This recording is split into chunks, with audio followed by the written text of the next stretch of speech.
Hi, everybody. If you're watching this event, you are seeing Designing Your Own Font with Sara Linsley. Welcome. We are going to get started in just a moment, but first I want to review our housekeeping rules real quick.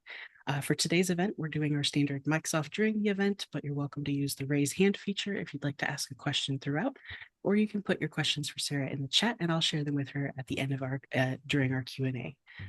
Today's event is hosted by Sara Linsley, who uses she, her pronouns.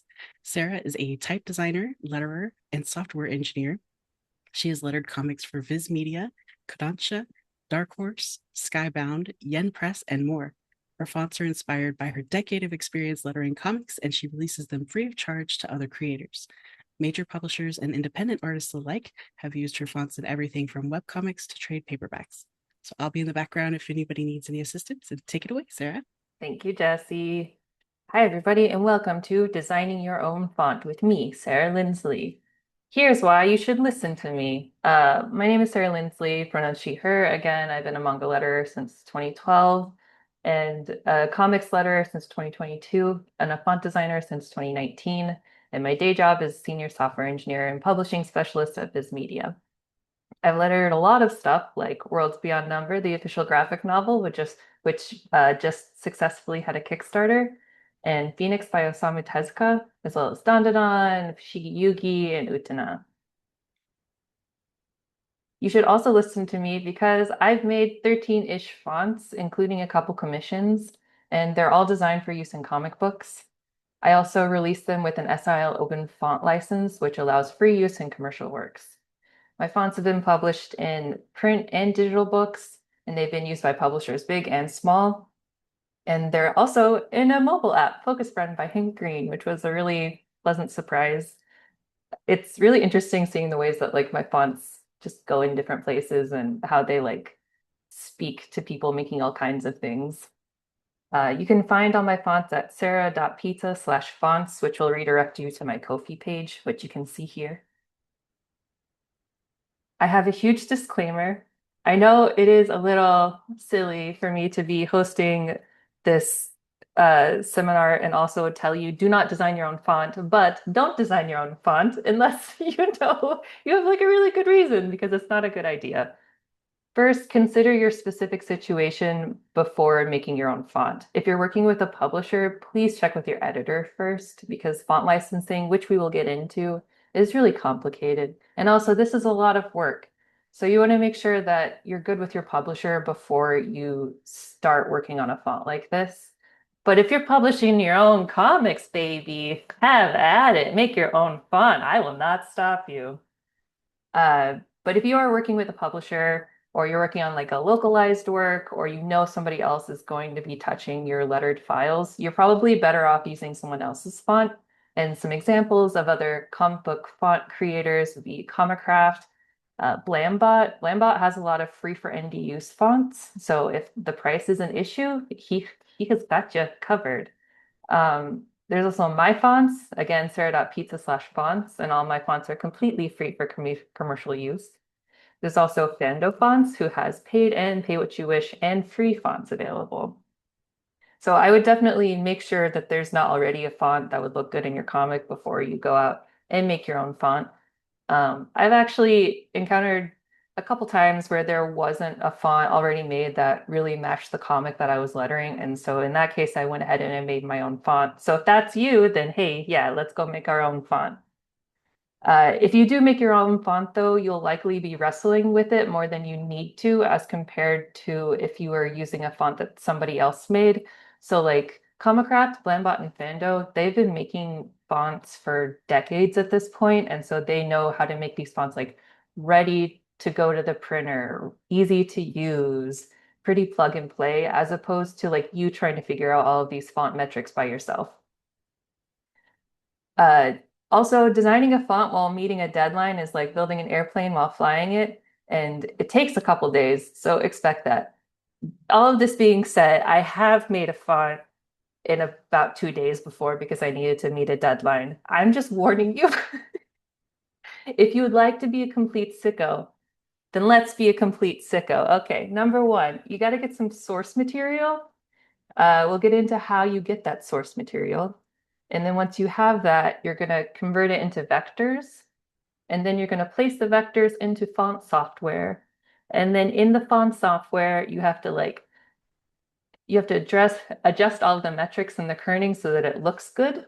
And then finally, you're going to export it and test it and adjust it and export it and test it and adjust it until you finally get something that is usable in the comic lettering software that you're using. And then if you want to, you can distribute it, and we'll get into that if that is something you would like to do. Also, you can find the slides for this presentation at sarah.pizza/type design demo.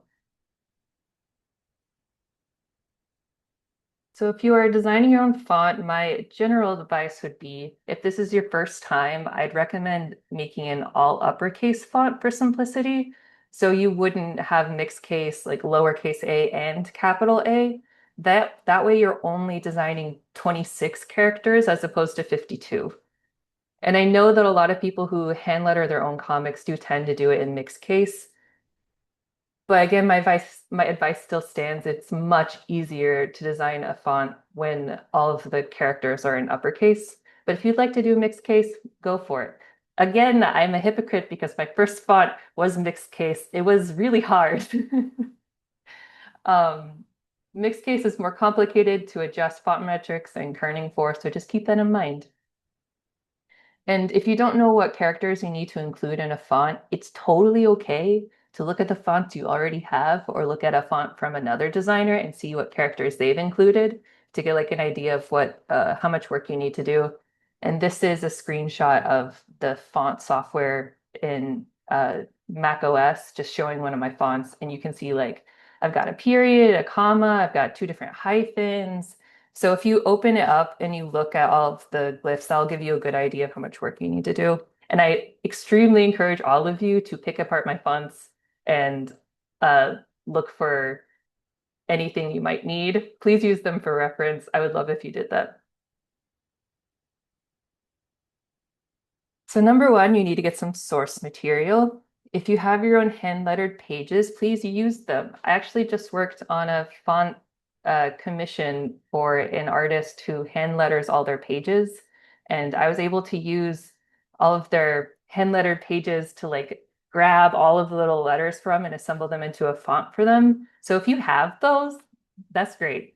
Uh, we'll get into how you can turn that into a font very soon. But if you don't have that, you can either hand letter pages digitally or on pen and paper. The advantages of pen and paper is that it's going to look more organic. It's going to look a little bit more like you actually writing on pen and paper, but it is a lot more work to convert those rasterized pixels into vectors. And if you don't want to do that, you can hand letter a couple pages digitally because it'll be a lot easier to get those characters as vectors because they will already be vectors. If you would like not to have to convert everything into vectors, then you can draw everything. And this is actually one of the fonts that I designed. It's called Pretzel. And this was completely done in Illustrator. So I wrote out a bunch of words and then I built the font out of that. And that was super easy because again, all of these are already vectors. And if I needed to draw another one, it was like, okay, I'll just draw it over here and then drag it over here. So that's a much easier option, and you can totally do that. So you want to create like a template with all of these guides, just so that you make sure that all of your letters are the same height and the same uh like line weight. And yeah, so that's digital. But what we're going to cover today in this demonstration is getting your source material from pen and paper. And this is an example of one of the fonts that I actually did on a Twitch stream, which is why it says hi stream. It's a picture of a ruled piece of paper with a whole bunch of letters drawn on it. And I just took a picture with my phone and then I opened it up in Illustrator and then I traced all of those letters and then I turned that into a font. And again, that's what we're going to be covering today. It's a lot more work, but I think that the end result is, like I said, a lot more organic. So to get the source material from pen and paper, what you will need is some ruled paper. You can also draw lines on a piece of paper if you would like, but I literally use like, I don't know if y'all can see this, but I'm holding up a notebook with ruled paper and I just drew on it with a Papermate pen, super easy. You don't need anything fancy to make a font, turns out. You also need a phone camera or scanner, and you need Inkscape or Illustrator. So if you don't have access to the Adobe ecosystem, no problem. Today we are going to be using Inkscape, which is a free Illustrator. It's like Illustrator, but it's free. I have never used it before this last week, so it might take me a little bit longer to get this done today. But anyway, step number one is you're going to write out as much text as you can, which I showed you. This is just the first paragraph of Pride and Prejudice. I've used that a lot of times, but I like it because it's free intellectual property. Uh, what you want to do is you want to include as much punctuation and special characters as possible. And I definitely recommend that whenever you're doing this, you don't do what I did for Girl Kisser, which is that I just like drew out the letters many, many times. It's much better, I found, if you like actually write out full sentences and try to like actually letter a page. And when you're doing that, make sure to throw in some J's, X's, and Z's because I found that those letters don't naturally occur. Actually, I had an issue with a commission font where I couldn't find any Z's in the entire book. So I had to ask the illustrator to draw me some Z's. So if you're going this route, just make sure to draw some of those like funky characters and make sure you're getting the entire alphabet. So this is that page that I showed you, and I just took a picture of it with my phone. Again, no fancy anything. I should definitely get a scanner, but I mean, I guess I don't need one. So what you're going to do is we're going to open this up in Inkscape. I'm going to open it in Inkscape. And then I get a little pop-up that's asking me about converting it, which I'm not going to read. I'm just going to click OK. And then you should get this window with it. It's itty bitty, but we're about to make it a lot bigger. We just want it to be really as large as possible. I think in my when I was practicing this, I made it like you can see the rulers is like 15,000 pixels wide, and I'm holding control to make sure that the aspect ratio is locked as I'm dragging. This is not meant to be an Inkscape tutorial. Please look at other people's tutorials because they're much better. If you need help with this, please look for other people's tutorials. And then I'm going to make the canvas bigger. And now I have the image on one layer and I'm going to lock it. And I'm going to create a new layer and I'm going to name that text. And then I'm going to do something very fun, which takes forever. But what we're going to do is we're going to trace all of these characters so that we can get them into vectors. One option that you have is to use OCR or some algorithms to convert these into vectors. I personally don't like doing that because it's not good at like, it just isn't very good at replicating what a pen stroke looks like. Like in these little crevices, it might make this crevice like a curve instead of a sharp point.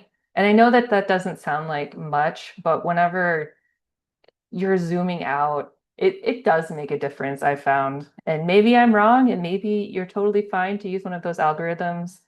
But I prefer to do it this way. I have a lot more control. And Blambot agrees with me, so I'm not the only one who feels this way. Anyway, we're going to make sure we're on the text layer. And we are using the pen tool, which is B.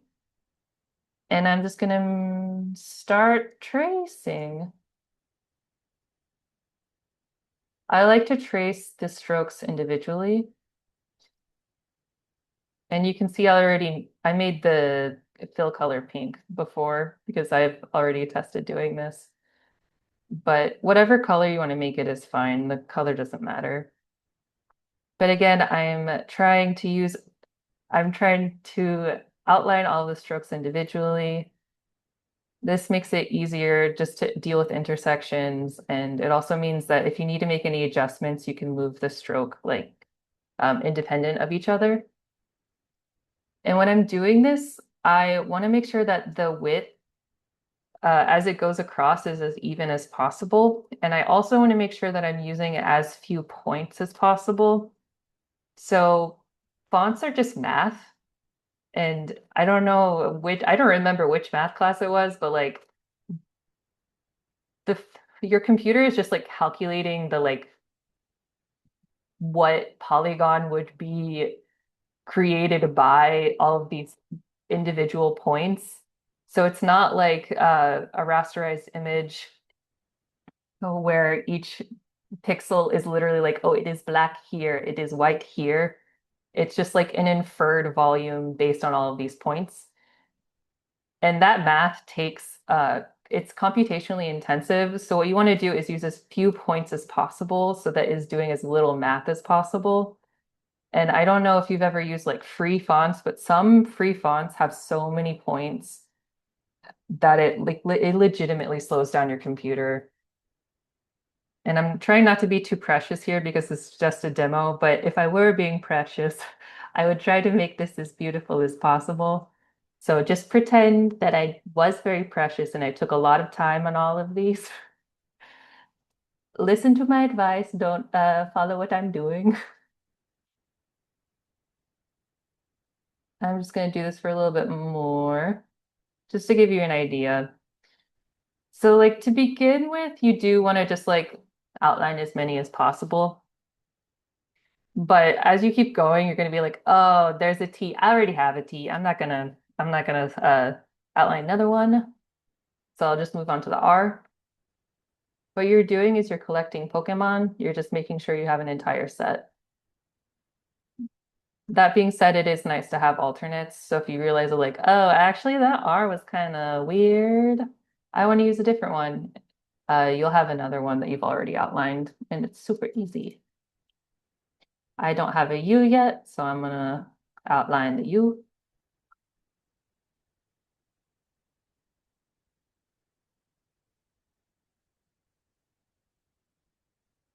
This is actually pretty difficult with a mouse, but it's not too difficult. You don't need a tablet unless you have one, in which case you should use one.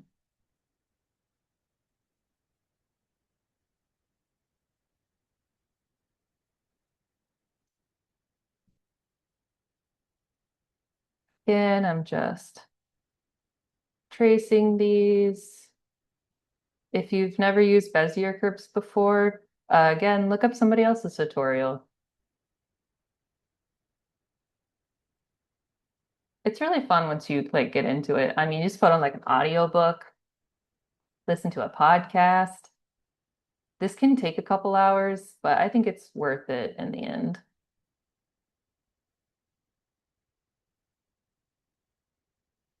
And like I mentioned, one of the plus sides of doing this manually is that I can ensure that there are only like a couple points per character.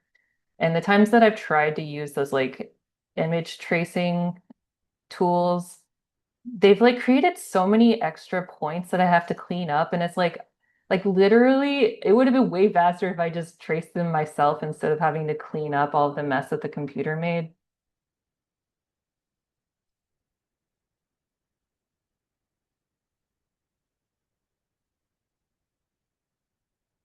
Also, this is the most relaxing part of font design.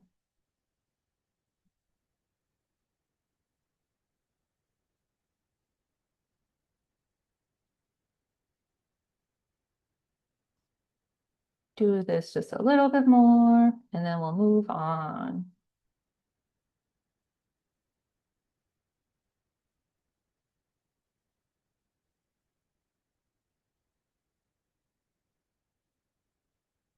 I found that it helps with the weight of the strokes. If you try to like, you see that I have a point on the left side, the like midway through the bottom, and then the right. For the top, what I want to do is I'm gonna try to be like as like like as adjacent to that opposing point as possible, and that will give me the most like uniform weight of stroke. Let me try to do an O to really show you how difficult it can be. Also, I would recommend going in from the inside, which I guess really isn't an issue in Inkscape because it doesn't fill the path before you're finished. But Illustrator does try to fill the path, and so like it'll obscure what you're actually working on. But where's the button I gotta press? N.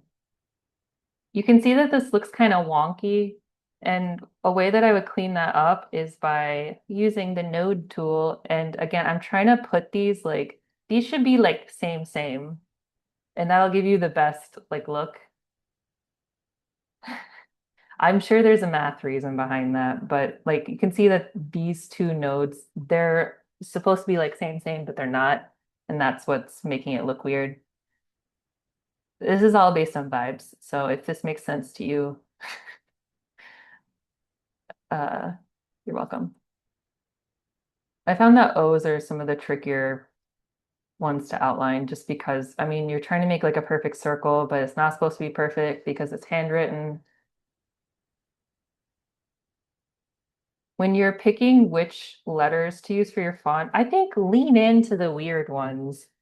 Unless you want something super uniform, which I feel like I've done too much in the past, like lean in to the weird F that you drew or the weird G. I think that it makes such a more interesting font in the end. Okay, so with a little bit of movie magic, I will bring up the one that I already finished tracing, and this can go away. So once you're finished tracing, you'll have something like this.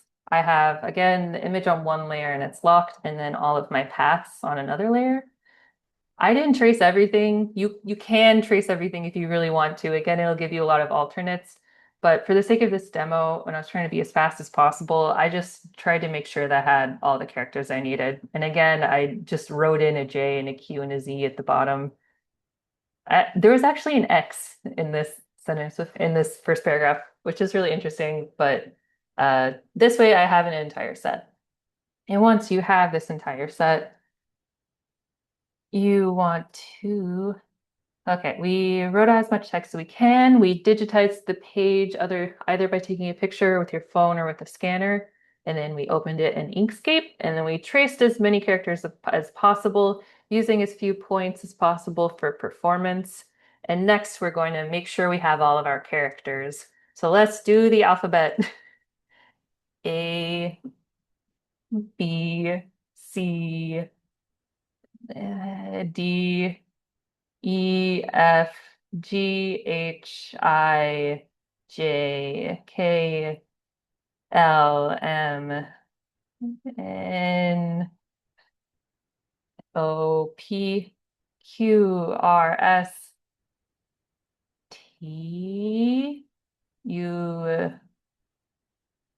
V, W, X, Y, Z. So we have the entire alphabet. I also have a comma, I have an apostrophe, and I have a period. These seem really silly to include, but having this as a reference will let you be able to like compare whenever you're putting this into the font software, like where does the period go? How far above the line does the period go? I don't know. Does it go directly on the line? And that way you can like look at how you wrote it. And it just looks natural for the comma to be like right there, like not on top of the line, not under the line, but like floating up there somewhere. And so that way you can use that as reference on like where to put the punctuation in particular. Okay, so now we have all of this.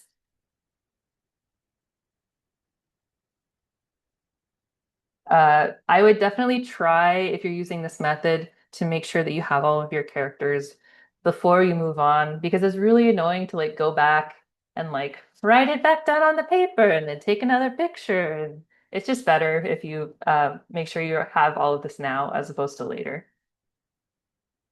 The next step is that you are going to, oh, is there a question? There is actually, we're going to hold it until later, but if you're up for it now. Is it a bad idea to write the letters digitally instead of on paper and then scanning it? It's not a bad idea. Like I said, I designed a font like that. It just will, I mean, it depends on like, okay. So this font in particular, I did entirely in Illustrator.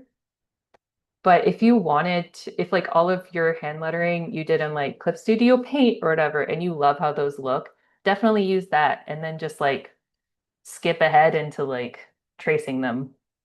So instead of like a picture of my notebook, it would just be that page from CSP.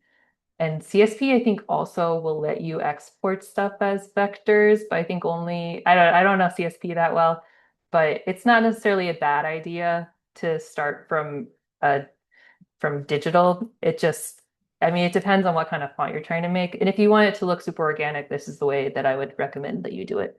But it really depends on your process and what you're trying to make. Okay, where was I? Okay, we are going to open up Glypher Studio, which is a website. And full disclaimer, this is my first time using it, but it is completely free and it seems to have a lot of documentation and a lot of good features. So I would recommend using it as much as I've used it. Normally, I use Glyphs, which is a font software that's specific to Mac, and it's also like $400. And I wouldn't recommend you buying Glyphs if you've never made a font before, but that's just like when you think about like why are fonts so expensive, part of it is because they're using this like professional level font software to make your font for you. It's also like a lot of things, but just keep that in mind, when you think about how expensive font licensing is. Anyway, we're going to make a Glypher Studio project, create a new font from scratch.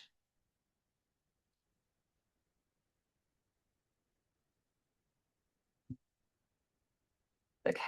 So what we're going to do is we need to prep all of our letters to put them into Glypher Studio. And there's are really good tutorials on how to do this on the internet, and I would recommend you look at those if this is confusing. Um, But what we're going to do in Inkscape, it specifically has a new from template feature. Where did it go? Oh, went over here. Okay. If you go to new from template and you go to custom, there's a typography canvas that you can open. So you click create from template.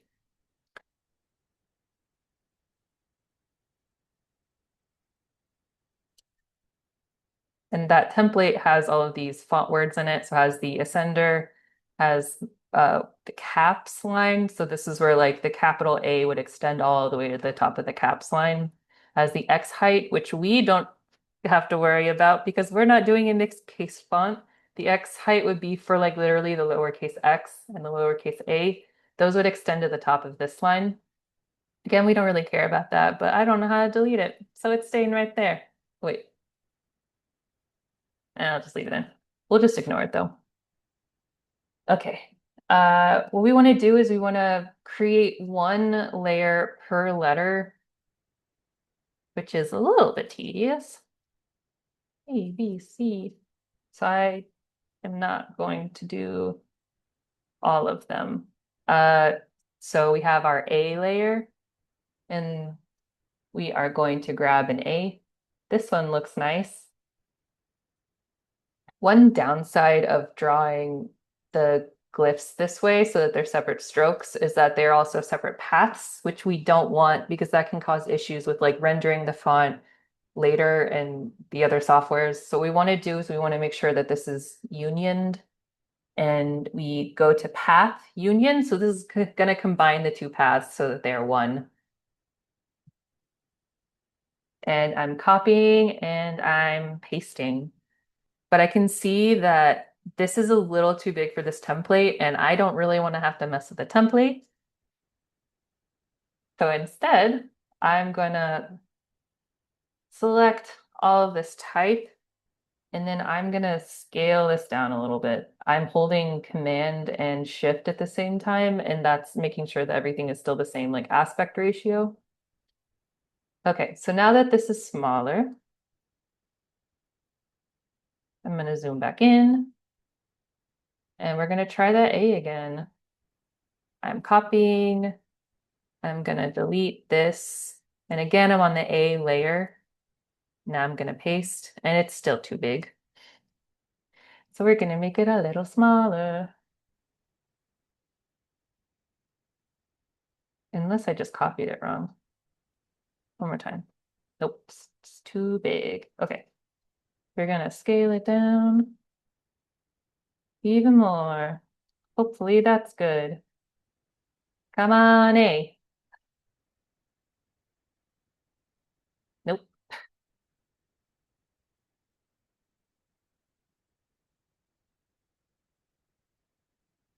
A little smaller. Try one more time.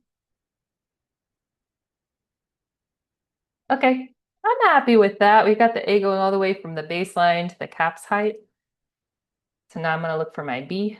And to make this a little bit easier, I'm just gonna hide the image.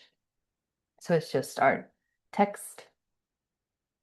Now I'm gonna grab the B and I'm gonna go to path union. There is a keyboard shortcut for that, but I couldn't get that to work correctly. I don't know why. Anyway, copy and paste the B on top. And then C into the C layer. And then D into the D layer. E, not the R, just the E. Path union, copy, paste. This looks like a mess. I might not be doing it right, but it does work. Again, there's a tutorial. So you can see I have all these letters, A, B, C, D, E. If I do all of the letters that I have, it will look even more crazy. But you see I have A, B, C, D, E, F, all the way to Z, and then I also have a period, comma, and apostrophe. So those are all of the characters that I have. And now that I have each of them on their own layer, I'm going to go to export, batch export. I'm going to pick the folder that I want to export in, which, spoiler, I've already done before. But after that, I'm going to click export. And then once I do that, each individual letter will be in its own SVG. And this is what we're going to use to import all of the letters into the font software. So now that we have everything, we are going to drag these SVGs. Sorry, I moved a little too fast. Okay, let's go back to overview. So this is the Glypher Studio. You can see all of the Latin characters that we have available. So there's A through Z, both uppercase and lowercase. There's all the numbers, there's punctuation, there's currency marks. So we are focused on the A through Z and then the comma, period, and apostrophe.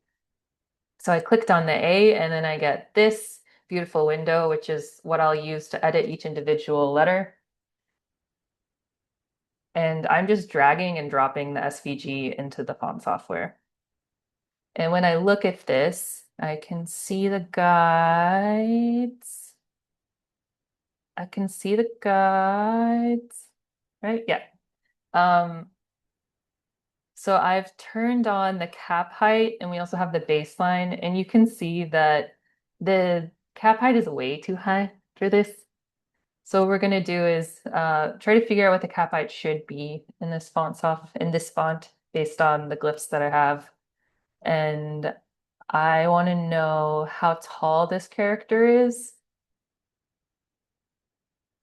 This character, it'll show you, is 758 pixels high.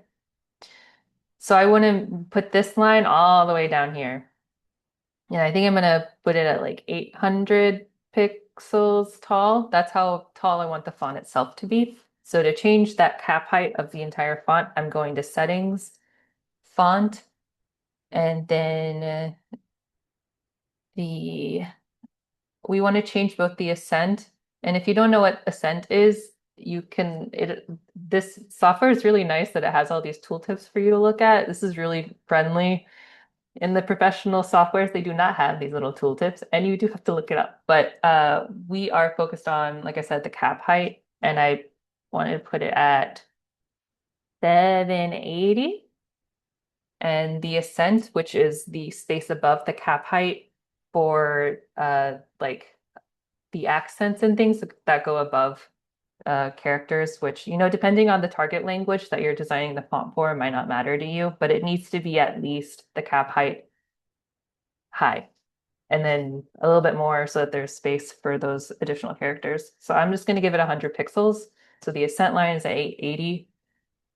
The descent line is also way too low. So I'm going to put that at -200. And then I don't really care about the X height. Okay, so now that we have fixed those, if we go back to our A, you can see that the cap height is a lot closer to the A, and I feel a lot more comfortable with this. So because I'm comfortable with that, we are going to do the rest of the characters. We're going to do B, which is beautiful. We're going to do C. We're going to do D. There might be a faster way to do this with the software, but I don't know what it is. E. And this isn't quite where I want it to be, so I'm going to move it up a little bit. So you're going to continue until you have all of the letters. For this demo, I'm making the capital A and the lowercase a the same. But if you wanted to, I mean, which you can do, but also like if you go back to Inkscape, like, oh, look, I have another A. Like you could totally have the uppercase A and the lowercase a to be separate characters so that they're a little bit different. So whenever you're lettering, you got two A's and you can make it look a little bit more convincing, which is just like a little font design cheat code for these handwritten fonts is that if you're doing an uppercase font, you can make it look a lot more organic if you have just like the uppercase A and the lowercase a slightly different, but they're both uppercase A's. I hope that makes sense. Um, do the B, do the C. Okay, I think that that makes sense. You'll just continue this until you have all of the characters. And once you do that, whoa, movie magic. Once you've dragged and dropped all of those characters, again, my A's, my uppercase, my lowercase are exactly the same. You can really see that with the B's, they are exactly the same. And then I also have my comma and my period and my apostrophe. Uh, and like I was mentioning, whenever you paste this in, this is actually like down here. And I was like, oh man, where is this gonna go?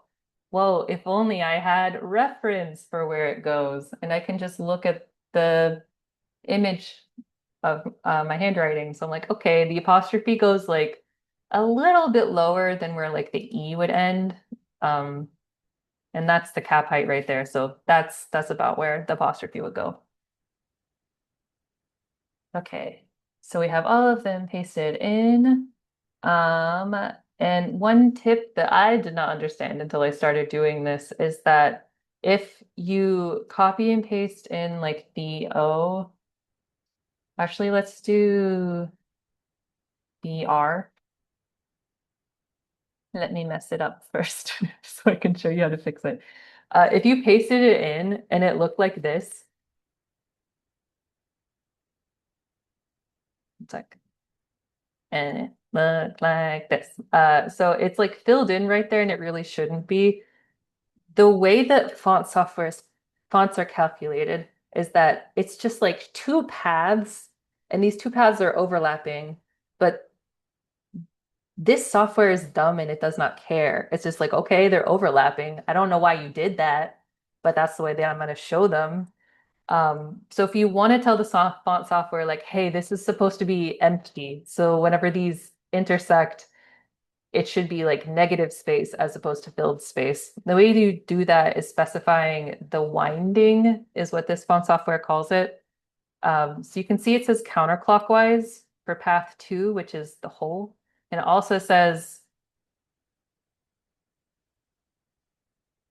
if I could get it to show up, they're both set to counterclockwise.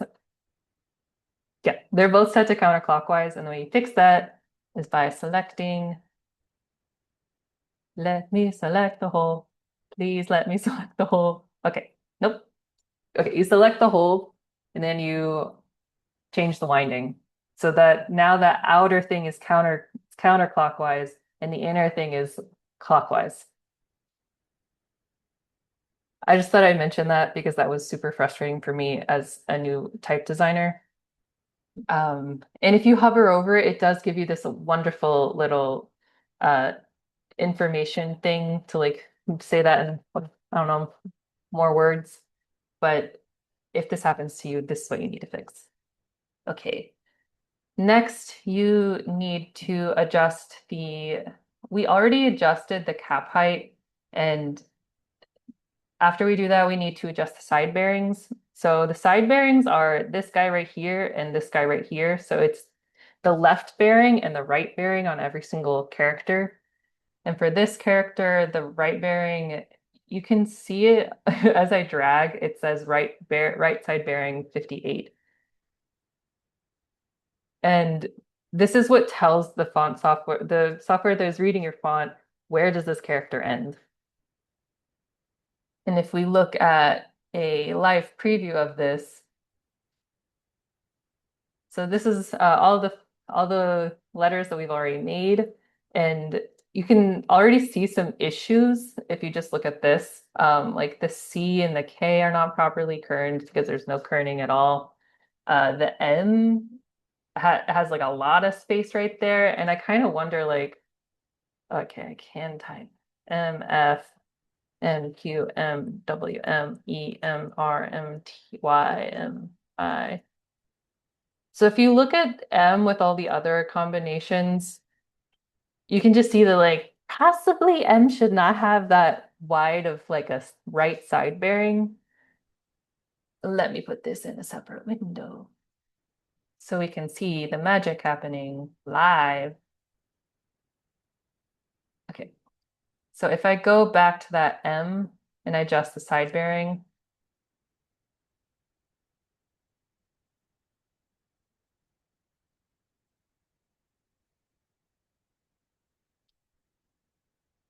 and I'll move it. That. Mm, tummy. Okay, there's some M words. And as I move this bearing, it didn't update. It should have updated, but it didn't update. This is, you're really seeing how the sausage gets made, folks. But maybe if I open it now. Uh, anyway. So the point is you want to adjust the side bearings to make sure that there isn't like a ridiculous amount of space. And how do you tell if there's a ridiculous amount of space on either side? Again, we're going to look at our beautiful reference. So we're just going to like keep comparing the way that the font looks to the reference. And once you do that, you should get a good idea for like how to fix these. Like if I'm just looking at this G, the G is way too far up. That, I mean, like even if you look at the way that it originally was, the G just needs to be moved down. So if I go to the G, I scoot it down. I go to the lowercase g, I scoot it down. Now we're going back to the live preview and the G is in a better place. Okay, now we want to do kerning real quick. I am not used to the software. I would definitely, again, recommend you look at somebody else's tutorial on how to do kerning in this software. So I'll mostly just introduce you to the concept of kerning. You could see in the live preview that certain letter combinations they just have too much space between them. like the M and the E. Oh, okay. Well, so like the E looks good with some characters and it doesn't look good with other characters. And what kerning does is it just like moves those two specific characters together so that you just know that like, oh, the M and the Y, they need to be brought together every time they appear together. So that's what kerning is, very briefly. So one common combination is A and T, and I've already created it. Can I delete it? Yeah. No? Okay. Kerning. Okay. So I deleted all of my kerning pairs just to show you. I'm going to create a new kerning group, and on the left, I'm going to put my A's, and on the right, I'm going to put my T's. So you're grouping these letters together because, as we know, our A's and our capital A's and our lowercase a's are the same. And once you do that, now you can kern these two letters. And then we're going to do the same for T and A. So the other way, and scoot them together. And now if we look at live preview, you can see that they're really scooted together. Maybe too much. Welcome to kerning. It's really about vibes and it takes forever.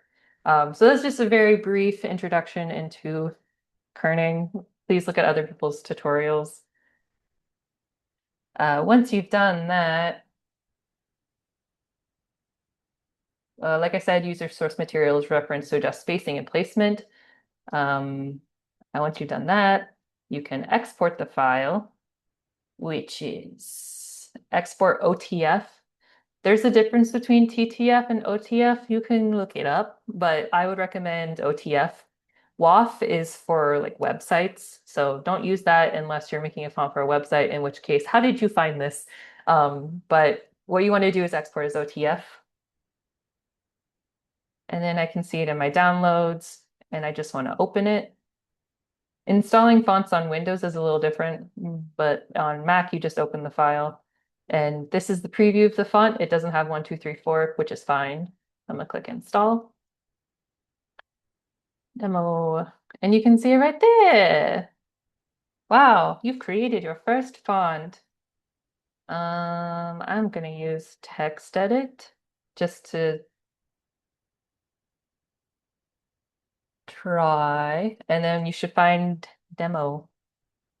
Okay, well, you should be able to find demo.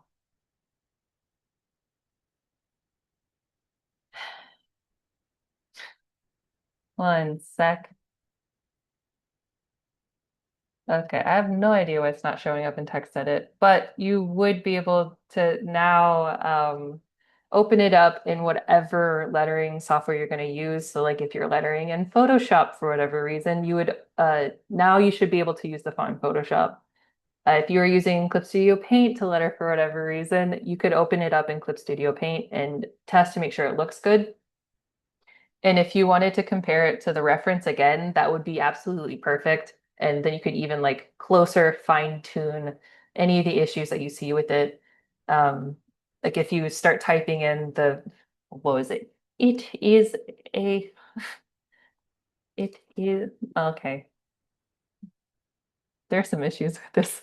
If you typed in the original text that you had written down on your piece of paper, now you could compare what you just created with that original reference. And there you have it. Um, you want to be careful when you do install the font on your computer because your computer will cache the font file to improve performance. And you might need to restart your computer, which is what I suspect I need to do to get it to show up on TextEdit. So I don't know. That was intentional. That was an example of font caching. Uh, so you might want to delete it from your computer and then restart your computer and then reinstall the font. And now that you have your font and you're really happy with it, you might decide to distribute it. In that case, you need to pick a license. Fonts can be licensed by device, so like a desktop or website or mobile app, and by number of seats. So you can buy a font license for just 1 seat, or you can buy it for 200 seats. And you can also license your font by type of publisher. So like I mentioned before, Blambot has free licenses for some of his fonts for indie publishers and not for traditional pubs or like large publishers. So those are some things to consider if you don't want to just do what I do, which is the lazy way out, and just make it available to everybody for free. Be aware that your font may be uploaded to a font aggregator website, regardless of the license type that you choose, especially if you choose the SIL free font license. There's a chance my fonts are uploaded. I know for a fact that they're uploaded to font aggregator websites, which please don't use these websites. They make a lot of ad money off of designers' labor.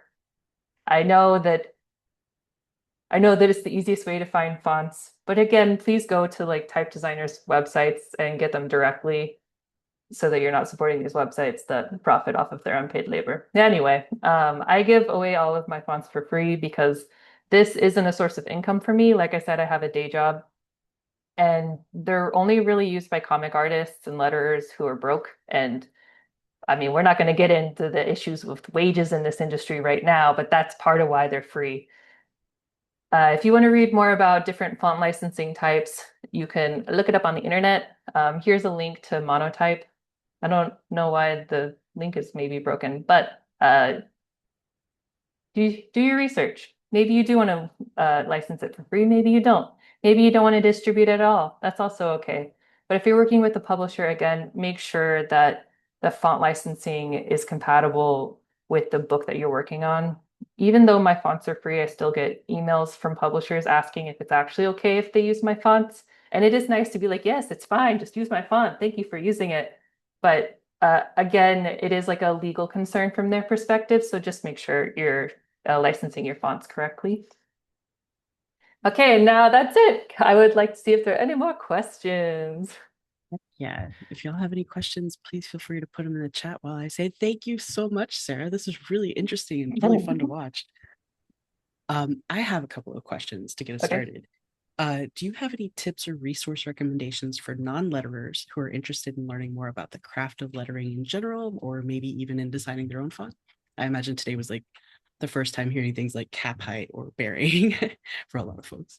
I would definitely look at Lambot's website. He has a lot of resources. So that would be like articles. He has a lot of like live videos where he shows you how to letter. These are incredible, and you should look at his website. That's where I would start. I mean, that's where I started. He also has a book. If you want to buy his book, please go buy his book. But I would definitely look at um, Lambot's website. Also, my website. I'm Yes. not. I could type Sarah.pizza. I have a bunch of tutorials, so I don't know why that link is broken, but I'll fix it eventually, maybe. I have a bunch of lettering tutorials. They're mostly for like manga lettering because that's my background, but you might learn something. Love that. We do have another question. It says, thank you so much for the demo. I never realized how much delicate work is needed to make a font readable and look well. I knew a lot of work is needed, but I didn't consider things like individual letter kerning. Do you have any advice for us dyslexic creators for dyslexic friendly lettering? Love Hello, this one. fellow dyslexic. I would say that handwritten fonts in general are a lot easier for people with dyslexia to read. Like, for example, if you just look at my hand lettering, where did it go? Like the E is really different from the R, and the B is really different from the E. And uh, like I mentioned, whenever you're looking for like which characters to use the weird ones. Like make sure that your E looks a lot different from your R. And I don't think this has this included, but in some font softwares, it will even like blur the text so that it's like a little bit obfuscated so you can't read it as well. And that will tell you like, oh, I need a little bit add a little bit more space over here or over here for people with like vision impairments or like reading problems. But I would recommend like zooming out like I'm doing and like maybe backing away. That can help you make sure that all of your letters look really distinct. I hope that's helpful. I definitely appreciate that too, because I also struggle with that. Um, we have another person saying this was so informative. Thank you so much. And our questioner says, "Ooh, I'll keep that in mind. Weirder letters and zoom out. My weakness letters are B, P, Q, and D." Sorry, I'm B also and D like, get me. I can read these.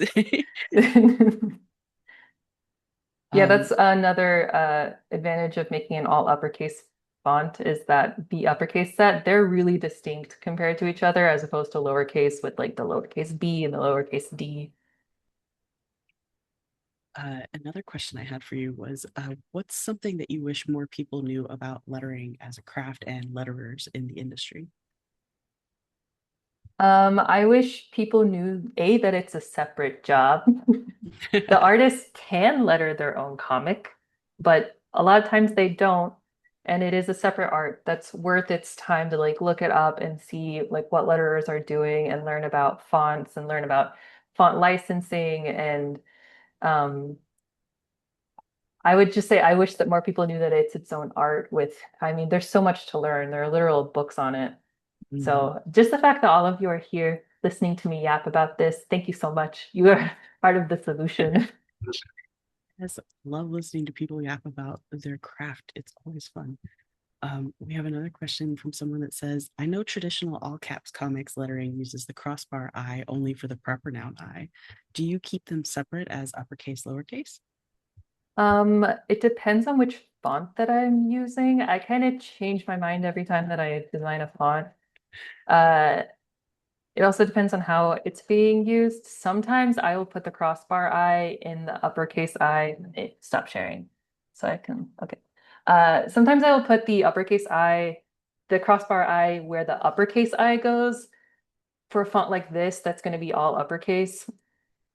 An advantage for that is that I don't have to do any additional coding. I don't have to do alternate ligatures. I forget what the actual word is, but it's like the alternates. It's like a bunch of coding that you can do to like make sure that you're putting that crossbar I where the pronoun I would go. Um, so that's one solution is to just put it in the uppercase I. Another advantage of that is that you don't necessarily need to teach somebody how to use your font or how to like find that I if um the like OTF encoding isn't working correctly. They can just literally type Shift I and it'll show up for them.